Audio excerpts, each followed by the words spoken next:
Hello ladies and gentlemen, welcome back to Uncle Matt's Cookery Lesson. There's a recipe for crumpets, those things which originate from either Wales or Cornwall from the early 17th century. Hello, welcome back to Uncle Matt's Cookery Lessons. I would like to teach you in this video how to get some crumpet.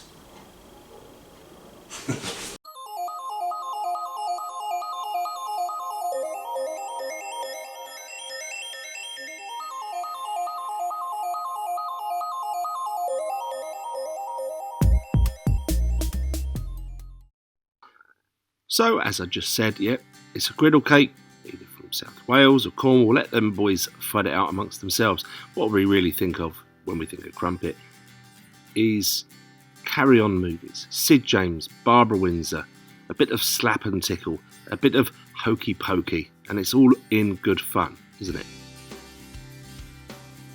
So, back to the serious business of making these lovely things. Alright, so I've put the ingredients on the screen because there's a lot of little things going on that look similar, but the yeast went into the warm water followed by the sugar. That is a dry yeast that needs to be activated. I suggest what you do is you leave that for 10 minutes. In between time, right, let's mix together the cream of tartar, which is not essential. If you don't have it, you haven't got to rush out and buy that. You can make this without it. Okay, it's really more like an anti-caking agent. That is my now broken sieve, and if you watch my recent video, excellent video by the way, on how to make butter, you'll know how that thing got broken, but I'm going to persevere with it. You know, you don't put down a three-legged dog, and you don't throw away a sieve with no handle. So, very well sifted flour. And you've got 10 minutes really now, haven't you, to wait for your yeast to activate. So put the kettle on, sit down, have a cup of tea. Have a game of solitaire or something. It has now a little bit frothy. We know the yeast is alive, so we can carry on. If it wasn't, if you hadn't done anything at that stage, you pop down the shop and you buy some more yeast. Because it did. Okay, beat this for about 1 to 2 minutes. Give it a thorough mixing, get it nice and smooth.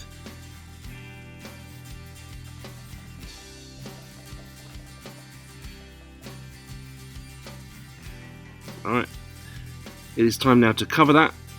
If it's warm in your kitchen, just leave it in your kitchen, maybe put it in the oven when it's switched off, or if you really trust your oven, put it on really, really low. That is an hour later. It has come alive. I don't know why I'm tipping the bowl up to show you that it's still there, but I did for some reason. That's when I put the salt in. Give that a good mix in. That is the bicarbonate of soda going into warm milk. So it was warm water and warm milk, okay? If you do it with cold, it's fine. Everything will just take a little bit longer. So now we want to stir that in. Now the recipe I have says crack on straight away with making the crumpets on either on your griddle or in a pan, but I think no, I want that to sort of, I've knocked the air out, I want it to come back alive a little bit, so that's what I'm doing. 20 minutes or so. Now here we go. These are the rings I've used. I bought these, they're really nice, but you can, if you want to, like, get 4 old tins of tuna, save them and make sure they're thoroughly cleaned and use those. And that is also my brand new pan. Isn't it lovely? So the rings are greased, there's a little bit of oil in the pan, but it all went in cold, and that is now on the lowest heat imaginable. The reason is these are going to cook completely on the stove, and they're going to be, you know, reasonably thick, like maybe an inch thick. So it needs time. This mixture, the portions I made, I got 8. Some of them were bigger than others. That technique was a few minutes in. That is to help encourage the bubbles come to the surface. If you've got no bubbles, it means your mixture is too thick. So what you need to do is put it back in a bowl and add a little bit more water. If you've got too much liquid in there, you put them in rings, it'll be too wet, it will leak out underneath the rings. So you've got to get that mixture just right. But I've got lovely bubbles forming. That was after sort of 5 minutes or so, just trying to make sure they're not sticking to the edge of the ring. And it wasn't, well, it was a bit. Okay, it did quite a lot on one or two of them. But here we go. Right, take that one off. And they're all coming off. It's brilliant. Oh, there's always one. Oh, stop it. I'm on telly. You're embarrassing me. Oh. Alright. That's fine. So don't worry about it. If they don't come off very well, that's fine. Thoroughly wash and re-grease your rings. And we're doing very well not to snigger at me saying grease your ring, aren't we? Well done, everybody. Flip them over. Couple of minutes. A classic crumpet says it should be pale on the underside, but I think a little bit of golden brown is rather attractive. Use a far too small and inappropriate palette knife to get them off, and then go, stop being a wuss, and just pick them up with your hands. So that's the first batch done. Washed and greased rings. Let's go. And what I did, I added a drop of water to this to make it slightly wetter. I was thinking perhaps it was a bit dry. But to be honest with you, no, it hardly made any difference, and I only put like a tablespoon in. So,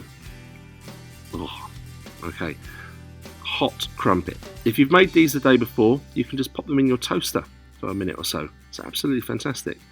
And most people would have a bit of jam on their crumpet, and it's really, really nice.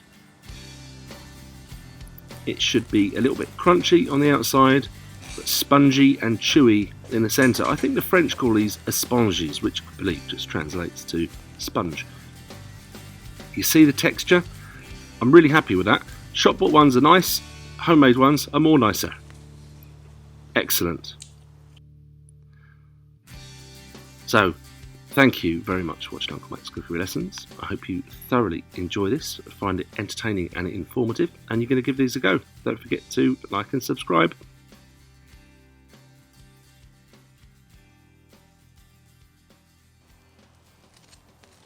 And I thought, well, okay, we're over on with jam, but my absolute favourite would be honey.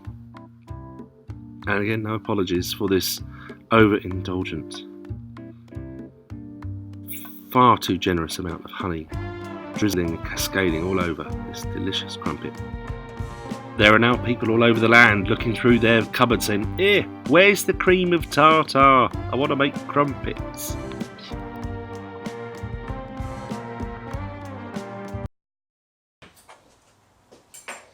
I just want to leave you with one final image of what sums up the word crumpet, how Sid James reacts when he sees a proper bit of crumpet.